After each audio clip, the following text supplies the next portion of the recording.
இதிகாச புராணங்களில் கூறப்பட்டுள்ள தெற்கில் வாழ்ந்த வானர கூட்டம் என்பது யார்? யாரை அவர்கள் வானரங்கள் என்று, அதாவது குரங்கு கூட்டங்கள் என்று குறிப்பிட்டார்கள்? வடக்கிலிருந்து தெற்கு நோக்கி அவர்கள் வந்தபொழுது இங்கு எந்த மன்னருமே ஆட்சி புரியவில்லையா? இங்கு முழுவதும் குரங்கினங்கள் தான் நிறைந்திருந்தன என்றால் அங்கு வாழ்ந்தவர்கள் தான் குரங்கினங்களா? அப்படியாயின் இப்பொழுது அவர்களுடைய வழித்தோன்றர்கள் யார்? யார் அவர்கள்?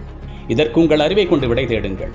நாம் எங்கு நிறுத்தப்பட்டிருக்கின்றோம் அல்லது என்னவாக சித்தரிக்கப்பட்டிருக்கின்றோம் என்பது நமக்கு நன்றாக விளங்கும். ஒருவன் அடிமை என்பது கூட குற்றமல்ல. தான் அடிமை என்பதையே உணராத ஒருவனுடைய சிந்தைதான் மாபெரும் குற்றமுடையது. நடக்க தெரியாதவனுக்கு நடைவென்று எப்படியோ அதுபோன்றுதான் உலக வாழ்வை தொடங்கும் ஒரு குழந்தைக்கு உருவம் மற்றும் இறை வழிபாடு. ஆனால் வாழ்நாள் முழுவதும் அந்த நடைவண்டியை பற்றி தான் நடக்க வேண்டும் என்பது எவ்வளவு பெரிய முட்டாள்தனமோ அதுபோன்ற முட்டாள்தனம்தான் இவற்றையெல்லாம் பற்றி நடப்பது. நெஞ்சகமே கோவில், நினைவே சுகந்தம், அன்பே மஞ்சன நீர் பூசை கொள்ளவாராய் பராபரமே என்று கூறியதுதான் நம்முடைய தமிழர் வாழ்வியல். நட்டகல்லும் பேசுமோ நாதன் உள்ளிருக்கையில் சுட்ட சட்டி சட்டுவம் கரிச்சுவை அறியுமோ என்று கூறியதுதான் நம்முடைய சித்தர்களின் வாக்கு. வையத்துள் வாழ்வாங்கு வாழ்பவன் வானுரையும் தெய்வத்தில் வைக்கப்படும் என்று கூறியதுதான் நம்முடைய வள்ளுவம். பிறப்புக்கும் எல்லா உயிர்க்கும் என்ற சிந்தனையும் பிறப்பின் அடிப்படையில் பேதங்கள் உண்டு என்று கூறும் சிந்தனையும் எப்பொழுதும் ஒன்றாக கலந்துவிட முடியாது. தமிழா, யாரோ ஒருவனின் பன்னெடுங்கால திட்டங்களில் உன்னை நீயே மாய்த்து கொண்டு விடாதே. கேளிக்கை கொண்டாட்டம் என்பது மட்டும் வாழ்க்கை அல்ல. இங்கு நிகழும் பல சம்பவங்கள் நிகழ்த்தப்பட்டவை என்பதை மறந்து விடாதே. திட்டமிட்டு நிகழ்த்தப்பட்டவை என்பதை மறந்து விடாதே.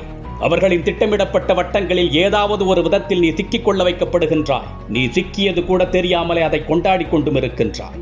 நீ எந்த விழாவை கொண்டாட வேண்டும், எந்த தெய்வத்தை வணங்க வேண்டும், எந்த உணவை உட்கொள்ள வேண்டும், என்ன உடை உடுத்த வேண்டும், எந்த கல்வியை கற்க வேண்டும், எத்தனை மணிக்கு திரைப்படம் பார்க்க வேண்டும் என்பதை எங்கிருந்தோ ஒருவன் முடிவு செய்கின்றான்.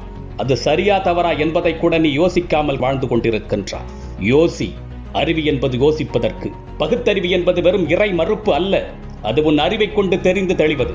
நுட்பமாக ஆராய்ந்து அறி. நீ எதை கொண்டாட வேண்டும் என்பதை முடிவு செய்பவன் நான் அல்ல. அதை நீ முடிவு செய்து கொள்.